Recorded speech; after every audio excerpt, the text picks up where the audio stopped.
श्रोते हो नमस्कार. इंद्रधनुष्य या कार्यक्रमात आपणा सर्वांचं मनपूर्वक स्वागत. मी अनघा योगेश मगदूम. श्रोते हो, सणांचे दिवस आलेत. दसरा, दिवाळी आपल्या घरात आनंद घेऊन येतात. अशाच काळात रेलचेल असते ती मिठाई आणि गोड पदार्थांची. गेल्या काही वर्षात त्या भागातील पारंपरिक पदार्थांसोबतच देशातील विविध भागातील मिठाई, वेगवेगळे पदार्थ बाजारात उपलब्ध होऊ लागलेत आणि त्याला मोठी मागणी सुद्धा आहे. मात्र या खाद्यपदार्थांची मागणी वाढल्यानेच त्यातूनच भेसळयुक्त पदार्थ बाजारपेठेत येण्याचं प्रमाणही वाढीस लागलंय. मात्र या सर्वांवर नियंत्रण ठेवण्यासाठीच राज्य शासनाचं अन्न व औषध प्रशासन नेहमीच ऍक्टिव्ह असतं. तुम्हाला उत्तम पदार्थ कसे उपलब्ध करून देण्यासाठी हे खातं काम करतं. बाजारावर या खात्याचं नियंत्रण कसं असतं याची माहिती देण्यासाठी आकाशवाणीच्या रत्नागिरी केंद्राच्या स्टुडिओत उपस्थित आहेत अन्न व औषध विभागाचे सहाय्यक आयुक्त अन्न दीनानाथ शिंदे आणि अन्न सुरक्षा अधिकारी विजय पाचपुते. सर नमस्कार. नमस्कार. आपल्या दोघांचंही कार्यक्रमात स्वागत.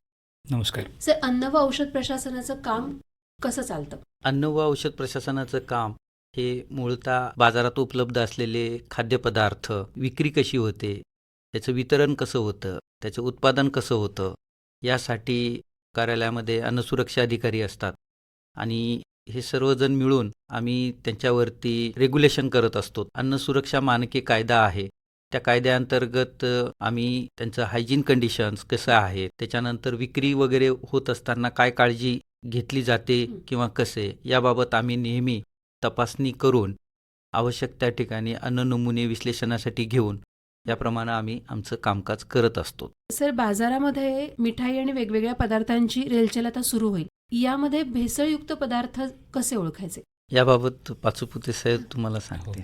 आम्ही ज्यावेळेस तपासणीला जातो त्यावेळेस मिठाईवरती जी चांदीची वर्क असते तर भेसळ म्हणून कधी कधी त्याच्यामध्ये ॲल्युमिनियमची वर्क अशी वापरली जाते. बर. आणि चांदीचा वर्क असा हाताला घेऊन अशी गोळी केली आणि ती गोळी हातात गायब झाली तर ती प्युअर आहे असं आम्ही स्पॉटवरती डिटेक्ट करतो. पण ती गोळी तशीच राहत असेल तर याचा अर्थ ते ॲल्युमिनियमचं त्याच्यामध्ये वर्क वापरलं गेलेलं आहे. तर हे एक स्पॉट टेस्ट तिथं पटकन मिठाईच्या ह्याच्यामध्ये आम्हाला दिसून येतं. दुसरी गोष्ट की मिठाई जेव्हा आपण ग्रहण करतो, कन्झ्युम करतो, तर त्यावेळेस मिठाई कधी बनवलेली आहे आणि ती कधी वापरायची आहे असं शासनाने नेमून दिलेलं आहे की 7 दिवसामध्ये बंगाली मिठाई जी आहे ती 7 दिवसामध्ये खराब होते. तर मिठाई ताजी आहे का नाही तर त्याला थोडासा ईस्टसारखा वास येतो किंवा बुरशी त्याला दिसून येते, असं असेल तर आपण जाग्यावर नोटीस देऊन ती नष्ट करतो. दुसरी गोष्ट अशी की दूध व दूधजन्य पदार्थ असतील, मुळात खवा असेल तर खवा हा जो कच्चा अन्नपदार्थ मिठाई बनवण्यात वापरला जातो त्या खव्यामध्ये स्टार्चची भेसळ होण्याची शक्यता जास्त असते. आमच्याकडे तर अजून आपल्या रत्नागिरीमध्ये तरी असं काही आढळून आलेलं नाही आहे, पण आम्ही जेव्हा तिथं स्पॉटवर जातो त्यावेळेस आम्ही ते तपासून पाहतो. आमच्याकडं आयोडीन टिंचर असतं. आयोडीन हे स्टार्च बरोबर रिॲक्ट झाल्यानंतर एक असा निळसर कलर आपल्याला दिसून येतो. मग त्याच्यावरून आपल्याला कळतं की बाबा त्या खव्यामध्ये स्टार्च टाकलेला आहे आणि त्याचा व्हॉल्यूम वाढवून ती मिठाई विक्री केली जाते असं दिसतं. पण असं रत्नागिरीमध्ये तरी अजून झालेलं नाही. दुसरी गोष्ट, दुधामध्ये सुद्धा आपण तसंच करतो. दुधामध्ये जर का आपल्याला स्टार्च असेल तर त्याच्यामध्ये सुद्धा आपण आयोडीनचे टिंक्चर्स 2 थेंब 3 थेंब टाकून त्याच्यामध्ये भेसळ झाले की नाही युरियाची आपण बघतो. दुसरी गोष्ट, दुधाच्या पाकिटावरती यूज बाय डेट आहे का नाही हे सुद्धा आपण बघतो. बऱ्याच ग्राहकांना ह्या 2 कन्सेप्ट्समध्ये यूज बाय डेट आणि बेस्ट बिफोर डेट ह्याच्यातला फरक माहीत नाही, जेणेकरून ते काय तक्रार जेव्हा करतात आमच्या प्रशासनाकडे की हीची मुदत संपलेली आहे आणि तरी तो विकतो. तर ह्याच्यामध्ये खूप फरक आहे. तर यूज बाय डेट आणि बेस्ट बिफोर एक गाईडलाईन आहे तर दुसरी डेडलाईन आहे. एक गाईडलाईन आहे म्हणजे बेस्ट बिफोर आहे. ह्याचा अर्थ असा नाही की त्याच्या सेवनाने आता मला विषबाधा होणार. बेस्ट बिफोर ह्याचा अर्थ आहे की त्या अन्नपदार्थाची क्वालिटी तेवढी राहिली नाही, ती 100%च्या खाली गेलेली आहे. तो झाला बेस्ट बिफोर. आणि यूज बाय डेट जे असतं ते शक्यतो नाशवंत जे अन्नपदार्थ आहे ज्याला आपण पेरिशेबल फूड्स म्हणतो, जसं दुधावरती 3 दिवसाचं यूज बाय डेट असतं, तर ती झाली डेडलाईन. यूज बाय डेटच्या पुढे जर का तो विक्री करत असेल तर 100% तो कायद्याने गुन्हा करतोय. पाचुपती सर, आपण आम्हाला दुग्धजन्य पदार्थांबद्दल सांगितलं. मी शिंदे सरांना विचारेन की भेसळ कोणकोणत्या पदार्थांमध्ये आढळून येते? मुख्यतः भेसळ करण्यासाठी जी मार्केटमध्ये प्रथा दिसून येते त्यामध्ये कमी प्रतीचं अन्नपदार्थ त्यामध्ये त्याला चांगलं दिसून भासवून ती विक्री करण्याची ही जी मुख्यतः भेसळीचा प्रकार आहे त्यामध्ये चहा पावडर एक आहे. चहा पावडरला जर का त्यांनी रंग लावून आणि तो मार्केटमध्ये तो चहा पावडर म्हणून विक्री केला तर तो मुख्यतः गुन्हा ठरतो. कारण त्यामध्ये रिझेंबल लाईक दॅट म्हणजे तो चांगला आहे, त्याला कलर आला पाहिजे उकळल्यानंतर. मग ते आपल्याला जास्त पत्ती टाकावं लागते. तर थोडीशी पत्ती टाकली त्याच्यात कलर टाकला तर तो कलरही येतो. पण सतत अशा खाद्य रंगाचं किंवा त्याच्यामध्ये रंग वापरलेला तो कायद्यानं बंदी केलेली आहे. ते वापरता येत नाही. काही सुट्टा चहा असेल तर? नाही मार्केटमध्ये सुटा चहा आता शक्यतोवर मिळतच नाही. जे काही आहे ते पॅक फूड आर्टिकल्स मार्केटमध्ये अवेलेबल आहेत. परंतु काही जण पॅक फूड आर्टिकलमध्ये डुप्लिकेट करून किंवा त्याच्यामध्ये खाद्यरंग टाकून कमी भावामध्ये ते चहा दुकानदारांना विक्री करतात, ज्या ठिकाणी त्याचा खप जास्त असतो. चहा दुकानदार काय करतो की कमी भावातली चहापत्ती त्याला मिळते आणि जास्त चहाचं त्याच्या विक्री होते, तयार केलेल्या चहाची विक्री होते. त्यामुळे तो प्रॉफिटच्या दृष्टिकोनातून ह्या गोष्टी करायचा प्रयत्न करतो. तर अशा वेळेस आम्ही त्यांच्यावरती सुद्धा लक्ष ठेवून असतो. मागच्या वेळेस आम्ही एक ड्राईव्ह घेऊन पूर्णपणे रत्नागिरी जिल्ह्यामध्ये प्रिपेर्ड टीचेच सॅम्पल्स काढले. तर आम्हाला अशा त्याच्यामध्ये कुठंही तसं आढळलं नाही चहापत्तीमध्ये. पण एका ठिकाणी आम्हाला विक्री होत असताना विक्रीसाठी त्यांनी साठा करून ठेवला होता. त्या ठिकाणी आम्ही अचानक सॅम्पल्स काढले डिस्ट्रीब्युटरकडे. तर त्या ठिकाणी मात्र आम्हाला खाद्यरंग त्याच्यामध्ये आढळला आणि त्याच्यावरती न्यायालयात खटलासुद्धा दाखल झालेला आहे. सरी झालं चहाचं. या व्यतिरिक्त अजून कुठले असे पदार्थ? जसं खाद्यतेल आहे. खाद्यतेलामध्ये कमी भावाचं खाद्यतेल त्याच्यामध्ये जे अवेलेबल आहे मार्केटमध्ये. मग ते जास्त भाव कशाला आहे? शेंगदाणा तेल आहे, करडी तेल आहे. तर अशा वेळेस जे कमी भावाचं तेल आहे जसं पाम तेल आहे, सोयाबीन तेल आहे, तर ह्यांची त्याच्यामध्ये ते ॲड करून ते पॅकबंद फूड आर्टिकल मार्केट्समध्ये येतात. तर अशा वेळेस आम्ही त्यांच्यावरती कारवाई करण्यासाठी रेग्युलर आम्ही त्यांचे नमुने विश्लेषणासाठी घेत असतो आणि ते आम्ही त्याच्यावरती पुढची कारवाई घेत असतो. शिंदे सर, आपण आता मला तेलाबद्दल सांगत होतात आणि गेल्या काही वर्षांपासून पॅकेटबंद तेल पिशव्या येतात आणि अनेकदा असं दिसतं की जे एखादं पॉप्युलर तेल असतं एखाद्या कंपनीचं तशाच प्रकारचं दिसणारं वेस्टर्न असणारं एखादं पॅकेट आपल्याला दिसतं बाजारपेठेत. किंवा हे मी तेलाच्या बद्दल बोले, अजूनही कुठले असे गोष्टी असतात की सेम टू सेम जवळपास समान दिसणारे पॅकेट्स बाजारात उपलब्ध असतात. मग त्याच्याबद्दल आपण त्यांना भेसळ म्हणणार किंवा ती फसवणूक म्हणणार किंवा कसं काय? सध्या मार्केटमध्ये उपलब्ध असलेले सर्व पॅकेट्स हे उत्पादकच तयार करतील याकडे आमचं कटाक्षाने लक्ष असतं. जर का असं काही तुम्हाला वाटलं की हे पॅकेट्स म्हणजे त्या कंपनीचं नाही आहे किंवा त्या ब्रँडचं नाही आहे, तर अशा वेळेस तुम्ही ते अन्नपदार्थ जर का चुकून खरेदी जरी केलात तर त्यावरचा बॅच नंबर, मॅन्युफॅक्चरिंग ॲड्रेस आणि त्याच्यावरती मुख्यत्वे आमचा FSSAI लायसन्स नंबर लिहिलेला असतो. आणि ते सगळं खरेदी करत असताना जे तुम्ही खरेदी बिल घ्याल, ज्या व्यावसायिकाकडनं दुकानातनं खरेदी केलात त्यावरती बिलावरती अन्न परवाना क्रमांक, विक्री करणाऱ्याचा अन्न परवाना क्रमांक असणं गरजेचं आहे आणि ते आम्ही त्यांना कंपल्सरी केलेलं आहे. तर अशा परिस्थितीमध्ये जर का तुम्हाला मार्केटमध्ये असं आढळलं तर निश्चित तुम्ही आमच्याकडे तक्रार करावी, जेणेकरून आज तुमची फसवणूक झालेली आहे तर उद्या पुन्हा कोणाची होऊ नये यासाठी आम्ही निश्चित काळजी घेऊ. थोडक्यात ग्राहकांनी अधिक जागरूक असणं याबाबत गरजेचं आहे. शिंदे सर, भेसळ होतच असते असं आपण जर म्हटलं तरी त्याची माहिती तुमच्यापर्यंत कशी पोहोचते? भेसळीबाबत माहितीसाठी आम्ही वेळोवेळी मार्केटमध्ये व्हिजिट करत असतो. व्हिजिट करत असताना मार्केटमधला भाव, त्या पदार्थाचा भाव, त्याच्यानंतर कॉम्पिटिशन असते मार्केटमध्ये. जर का कोणी एखादा कमी भावामध्ये विकत असेल आणि ज्यांच्याकडे ओरिजिनल पदार्थ असतात त्याचं जर मार्केट चालत नसेल तर अशा वेळेस अन्नव्यावसायिकसुद्धा आम्हाला त्याबद्दल माहिती देतात. प्लस काही ग्राहकही चांगले आहेत की जे की असं घेऊन गेल्यानंतर त्यांना वाटतं की नाही हे आपल्याला मिळालेलं आहे ते योग्य नाही मिळालेलं, त्यावेळेस ती पण आमच्याकडे तक्रार करतात. तर ह्या सगळ्या गोष्टी आम्ही एकत्रित करून प्लस आमचे जे अधिकारी, अन्नसुरक्षा अधिकारी आहेत त्यांच्याशी आम्ही ह्या गोष्टी चर्चा करून ज्यावेळेस ते मार्केटमध्ये जातात त्यावेळेस त्या ठिकाणी जाऊन त्यांना काय काय पाहायचं आहे, कसं कसं काम करायचं आहे ते आम्ही त्यांना सांगत असतो आणि हं. अशा माध्यमातून ती आम्हाला माहिती मिळत असते. अन्न सुरक्षा अधिकारी म्हणून सर यानंतरची कारवाई कोणत्या प्रकारे होते? आम्ही जेव्हा आम्हाला एखादी माहिती मिळते किंवा सहाय्यक आयुक्तांकडून एखादी माहिती मिळते, हं. त्यावेळेस आम्ही त्या ठिकाणी गेल्यानंतर त्याच्याकडे परवाना आहे का नोंदणी आहे याची विचारणा करतो. हं.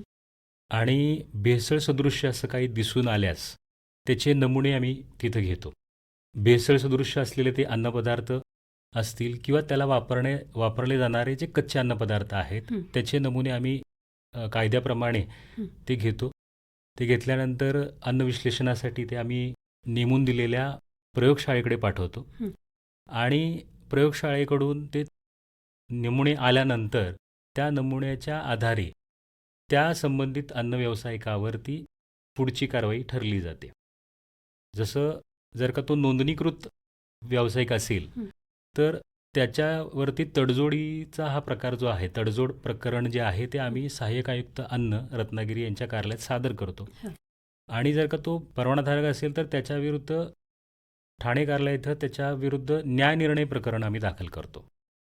मुळात जर का तो रिपोर्ट हा अनसेफ आला, म्हणजे घातक आला, की हं. बाबा हे शरीराला घातक आहे, तर अशा केसेसमध्ये आपण सिव्हिल केस दाखल करतो कोर्टामध्ये. आणि जर का ते मिसलिडिंग असेल, सबस्टँडर्ड असेल, मिसब्रँडेड असेल, म्हणजे खूप मोठी चूक नाही, हं. हं. सुधारण्याची चूक असेल, तर त्याला न्यायनिर्णय आणि तडजोड हे असे त्याला कायद्यामध्ये तरतुदी आहेत. पाचोपती सर आता उपवासाचे दिवस सुरू आहेत तर बाजारपेठेमध्ये उपवासाचे पदार्थ विक्रीला येतील. तर ह्या उपवासाचे पदार्थ घेताना ग्राहकांनी कोणती काळजी घ्यावी? आणि गेल्या काही दिवसांपासून किंवा गेल्या काही वर्षांपासून भगरसुद्धा मोठ्या प्रमाणात उपलब्ध होते बाजारपेठेमध्ये. तर ती खाण्यायोग्य आहे किंवा नाही आहे हे कसं ओळखावं? आज मितीस भगर खाल्ल्याने विषबाधा झाल्याच्या अनेक घटना घडलेल्या आहेत. हां. त्यामुळं भगर खाताना काळजी घेणे गरजेचंच आहे. हं. मुळात भगर हा भरड धान्याचा एक प्रकार आहे. हां. आणि भगर तयार करण्यासाठी प्रामुख्याने वरई, सावा, बार्टी, हं. कोंद्रा अशा प्रकारच्या भगरीचा वापर केला हं. जातो. हं. ज्या धान्यापासून भगर बनवली जाते त्या धान्याच्या प्रकारावरून त्या भगरीचा प्रकार पडतो. बरोबर. त्यात प्रामुख्याने वरई भगर, सावा भगर आणि बर्टी भगर हे व कोंद्रा भगर हे ह्या भगरींचा समावेश आहे. हं. त्यात वरई भगर ही सर्वात उच्च प्रतीची तर कोंद्रा भगर ही सर्वात हलक्या प्रतीची समजली जाते. हां. पण ह्या भगर खाल्ल्यामुळे फायदे कोणकोणते होतात? भगरीमुळे मुळात शरीराला आवश्यक असे कार्बोहायड्रेट्स मिळतात हं. आणि तंतुमय पदार्थसुद्धा मिळतात. ते आरोग्यदायी असतात. भगरीत मुळात ग्लायकेमिक इंडेक्स हा कमी असल्यामुळे मधुमेह रुग्णांसाठी हा भगर हा उत्तम आहार आरोग्याला ठरलेला आहे. सर आपण भगरीचा फायदा सांगितलात पण तरीही भगर खाताना कोणती काळजी घेतली पाहिजे? भगरीवर मोठ्या प्रमाणात एक काळ्या कलरची अशी बुरशी ज्याला आपण ॲस्परगिलस म्हणतो, ॲस्परगिलस प्रजातीची बुरशी येते, हां. त्याचा प्रादुर्भाव होतो. त्यामुळं खराब होण्याची खूप शक्यता आहे. हां. हां. त्यामुळं मी असं लोकांना आवाहन करू इच्छितो की बाजारातून भगर आणल्यानंतर ती स्वच्छ करावी, पाकिट बंद असणारी भगरच खरीद करावी हं. हं. आणि लेबल नसलेली भगर पाकिटच सुट्टी भगर अजिबात घेऊ नये. बर. भगर आणल्यानंतर ती बंद डब्यात ठेवावी जेणेकरून त्याच्या वातावरणाशी संबंध येऊन वातावरणातील ओलाव्यामुळं बुरशी वाढ होणार नाही. तसेच जास्त दिवस भगर काही साठवून ठेवू नका. म्हणजे आपल्याला जर ती उपयुक्त असेल, फायदेशीर असली तरी सुद्धा ते खाताना किती काळजी घेतली पाहिजे कारण त्याचा परिणाम आपल्या डायरेक्ट आरोग्यावर होणार आहे असं बरोबर. सर आपण आम्हाला सांगितलं. सर या व्यतिरिक्त कोणत्या प्रकारचे उपवासाचे पदार्थ बाजारपेठेमध्ये येतात आणि त्याच्याबाबत कोणती काळजी घेतली पाहिजे? सध्या सणासुदीचे दिवस असल्यामुळं हां. बाजारात पॅकबंद फूड आर्टिकल्स आणि तयार केलेले फूड आर्टिकल्स हं. उपवासासाठी उपलब्ध आहेत. हां. त्याच्यामध्ये साबुदाणापासून तयार केलेले पदार्थ पण मार्केटमध्ये अवेलेबल आहेत. हं. हं. उपवासाची भाजणीसुद्धा मार्केटमध्ये अवेलेबल आहे. हां. तर जी काही मार्केट्समध्ये उपलब्ध असलेली पाकिटं आहेत हं. हं. उपवासासाठी आपण खरेदी करतो, मग ती पावडर फॉर्ममध्ये असू द्या किंवा प्रिपेड फूड असू द्या, हं. तर ती खरेदी करताना त्यावरती बॅच नंबर, मॅन्युफॅक्चरिंग डेट, हं. अन्न परवाना क्रमांक, त्याच्यानंतर उत्पादकाचा पत्ता, ह्या सगळ्या गोष्टी नमूद आहेत का हं. आणि त्या विदिन टाईममधल्या आहेत का हां. याची बारकाईने थोडी तपासणी करून ग्राहकांनी ती खरेदी करावी. असं होऊ नये की ते नियर बाय एक्सपायरी आलेलं आहे आणि मार्केटमध्ये एकावर एक फ्री असं दिलं जातं. तर असं असतं की ती 2 दिवसानंतर एक्सपायर होणारी असते किंवा बेस्ट बिफोर संपणारी असते. दुकानदारांना वाटतं की हे माल लवकर संपला पाहिजे. अशा परिस्थितीमध्ये एकावर एक फ्री मिळायला लागलं तर ग्राहकही त्याच्याकडे आकर्षित होतात आणि ती 2 पाकिटं खरेदी केली जाते आणि खरेदी केल्यानंतर ती काय आपल्याकडनं 2 दिवसात संपत नाही. तर अशा वेळेस ती घरी आणल्यानंतर खराब होण्याची जास्त चान्सेस असतात. तर मला एक आवाहन करायचं आहे की अशा वेळेस सणासुदीच्या काळामध्ये ग्राहकांनी अन्नपदार्थ खरेदी करताना आवश्यक तेवढंच खरेदी करावं. साठवून ठेवण्या इतपत खरेदी करू नये. कारण मार्केटमध्ये अन्नपदार्थ अवेलेबल आहेत, जी काही आपल्याला ती पुन्हा खरेदी करता येतात. मिळत नाहीत किंवा अशातला भाग नाही आहे. पण एकावर एक फ्री किंवा पुन्हा कशाला मार्केटमध्ये जायचं या उद्देशानं ज्यावेळेस आपण एखादी मिठाई जास्तीची घरी आणून ठेवली आणि तिला जर का फ्रीजमध्ये न ठेवता ओपनली ठेवलं किंवा फ्रीजमध्ये ज्या टेम्परेचरला साठवायला पाहिजे आपण त्या टेम्परेचरला जर का नाही साठवलं तर अशा वेळेस मग पेढे असू द्या, कलाकंद असू द्या किंवा बंगाली मिठाई असू द्या, ही खराब होण्याची चान्सेस जास्त असतात. वासुपती सर, ज्या वेळेला एखादे पदार्थ विक्रेता त्याच्या इथे ठेवतो, दुकानामध्ये किंवा शॉपमध्ये ठेवतो, तर त्याची हायजीन त्याने ठेवली आहे का? किंवा अशी काही तुमची मानकं आहेत का की त्याने कोणत्या टेम्परेचरमध्ये ठेवावं, कोणत्या स्थितीत ठेवावं, याची तपासणी होते का आणि कोणती असे तुमचे पॅरामीटर्स आहेत त्यासाठी? मुळात आस्थापनेमध्ये प्रवेश केल्यानंतर आम्ही पहिली गोष्ट बघतो की त्याने त्याचा अन्नपरवाना नोंदणी दर्शनी भागात लावला आहे का. हां. त्यानंतर जेव्हा त्याच्याकडे आम्ही तपासणी करतो तर त्याच्यावेळी त्याच्याकडे जे अन्नपदार्थ आहेत ते जमिनीपासून एक 6 इंचाच्या उंचीवरती ठेवलेले आहेत का, भिंतीला चिटकून ठेवले नाहीत ना, हां. ते बघितलं जातं. खाद्य आणि अखाद्य पदार्थ वेगवेगळ्या रॅक्सला ठेवले जातात का, फरशी पुसण्यासाठी लागणारे केमिकल्स किंवा पेस्टिसाइड्स हे वेगळ्या खोलीत स्वतंत्र ठेवलेले आहेत का, कुठं जाळी जळमटं दिसत तर नाहीत ना, खिडक्यांना बारीक जाळी लावलेली आहे का. त्या ठिकाणी जर का तो किरकोळ विक्रेता असेल, रिटेल विक्रेता असेल तर त्याच्याकडं पेस्ट कंट्रोल केलेल्याचं सर्टिफिकेट आहे का, त्याने त्यांच्याकडे असणारे जे कामगार आहेत त्यांच्यातले कोणीतरी फॉस्टॅग ट्रेनिंग केलेलं आहे का, food safety standards compliance certificate आहे तर त्याचं सर्टिफिकेट त्यांच्याकडे आहे का, हे सगळे आम्ही गोष्टी तिथं तपासतो. शिवाय त्याच्याकडे कमीत कमी 1 वर्षाची जी खरेदी बिलं आहेत ती तिथं उपलब्ध असली पाहिजेत, जेणेकरून आपण ट्रेसॅबिलिटी हा जो शब्द आहे, आम्हाला हा ट्रेसॅबिलिटी खूप महत्त्वाचा असतो. एखादी तक्रार आल्यानंतर आम्हाला ट्रेसिंगसाठी तो अगदी एंड युजरपासून ते मॅन्युफॅक्चररपर्यंत त्याची ट्रेसॅबिलिटी आयडेंटिफाय होण्यासाठी सगळे बिलिंग्स लागतात. बरोबर. आणि सोबत तपासणीच्या वेळेस टेम्परेचर फार महत्त्वाचं असतं. जी काही दुधाची पदार्थ आहेत, दुग्धजन्य पदार्थ आहेत किंवा फ्रीजिंग पॉईंटला ठेवायची आहेत, तर त्यामध्ये सर्वसाधारणतः काही नॉर्मल टेम्परेचर म्हणजे 1 डिग्री सेल्सिअस टू 15 डिग्री सेल्सिअसमध्ये ठेवायची असतात, जी की रेग्युलरली वापरल्या जातात. काही असतात ती फ्रोझन फूड असतात, ती -22 डिग्री सेल्सिअसला ती साठवावी लागतात. जर का त्यामध्ये टेम्परेचरचा चढ उतार झाला तर त्या फूड आर्टिकलची कन्सिस्टन्सी जी आहे ती बिघडू शकते आणि अशा वेळेस ते आर्टिकल मार्केटमध्ये विक्री झाल्यानंतर ग्राहकांना वाटतं की ते आपल्याला बरोबर मिळालं नाही. आता एक थोडक्यात उदाहरण असं देतो की चॉकलेट आहे, मार्केटमध्ये विविध ब्रँडचे चॉकलेट्स आहेत. ती चॉकलेट्स जी आहेत ती कोका बटरपासून तयार केलेली असतात. कंपनी त्याचं उत्पादन करून ती चॉकलेट विक्रेत्यापर्यंत पोहोचते आणि त्यांना फ्रीज पण दिला जातो की त्या फ्रीजमध्ये ती आर्टिकल्स त्यांनी ठेवूनच ती विक्री करावं. पण कॉस्ट कटिंगसाठी विक्रेता संध्याकाळी जाताना फ्रीज बंद करून जातो, परत सकाळी आल्यानंतर तो चालू करतो. तर अशा वेळेस त्या चॉकलेटमध्ये असलेला बटर तो ऊज आउट होतो, म्हणजे तो बाहेरच्या लेअरला येतो आणि मग तो पुन्हा फ्रीज चालू झाला तर तो बटर आतला बाहेर येऊन त्या ठिकाणी तो परत थंड होतो आणि त्या ठिकाणी व्हाईटिश हा कलर येतो. त्याला चॉकलेट कलर न येत राहता तो व्हाईटिश होतो. मग अशा वेळेस ग्राहक पुन्हा म्हणतात की बाबा ह्याने आम्हाला चॉकलेट चांगला दिला नाही. तर अशा वेळेस आम्ही त्या ठिकाणी गेल्यानंतर अन्नपदार्थ साठवताना तो व्यावसायिक चांगल्या रीतीने साठवतो का नाही याची सुद्धा आम्ही त्या ठिकाणी पाहणी करतो. मला पाचोपाती सरांना प्रश्न विचारायचा आहे. सर, तुम्ही जाताना हायजीन कसं आहे ते तपासता, पण ग्राहक म्हणून जर मी गेले हं. तर मी एखाद्या दुकानात ते हायजेनिक ठेवलेले पदार्थ आहेत का हे कसं बघावं? मुळात खूप जागरूक राहूनच हे सगळं बघणं गरजेचं आहे. हं. तुम्ही एखादं पाकिट घेतलं की त्याच्यामध्ये बाबा बॅच नंबर आहे का, हं. बेस्ट बिफोर आहे का, यूज बाय डेट आहे का, हे बघावं. शिवाय तिथं माशा बघावं, माशा आहेत का, फिरतात का. एक उदाहरणच द्यायचं झालं तर आपण जेव्हा हॉटेलमध्ये जेवायला जातो त्यावेळेस आपण ऑर्डर करतो बटर रोटी.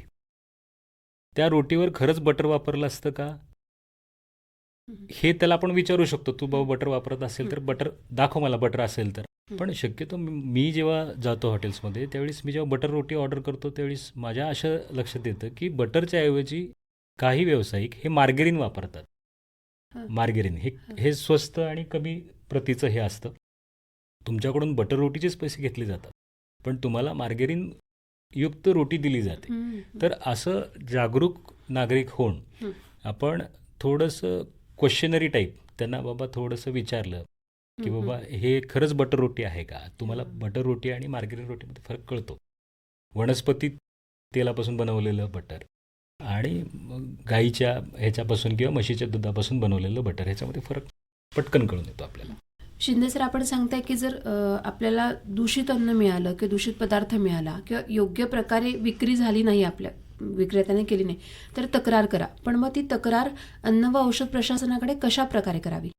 अन्न व औषध प्रशासनाकडे तक्रार करताना आपण 2 पद्धतीनं करू शकतो. एक आहे ऑनलाईन. आमच्याकडे आमची एक वेबसाईट आहे fssai.gov.in. त्यावरती तुम्ही लॉग इन करून स्वतःचं तुम्ही तक्रार नोंदवू शकता.